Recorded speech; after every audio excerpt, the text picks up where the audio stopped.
जिहेतु खेला माजों माजों जानायमोन बेयो गहपुर भार्सेस तेजपुर DSA बे मोननैनि गेजेराव सोर देरहासार जानो हाखो बेयाव गहपुरा देरहानो हाबाय गरबेसे बेयो माने 3-2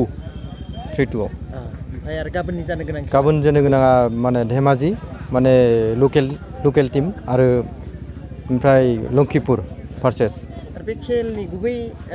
जाहोना मामोन बे खेलखौ मानो लानाय जादों बे माने 69 इन्टार डिस्ट्रिक्ट सिनियर माने अल आसाम चेम्पियनशिप माने बेखौ लानानै माने सन्तोष ट्रफि गेलेनाय जायो अल इन्डिया बेयाव माने बासिख'नाय जायो प्लेयार बेखौनो लानानै माने दिनै अल आसामाव बेयो F जन बे F जनाव माने गेमा दिनै माने तेजपुरा माने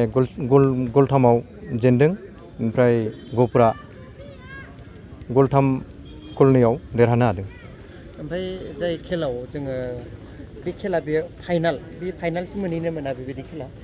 बेयो माने फाइनाल राउन्ड जागोन बे फाइनाल राउन्डआ माने गसाइगावआव जागोन बेयावबो मोनसे फाइनाल जागोन बे फाइनाला 8 तारिखाव लादों बे फाइनाल गेमाव माने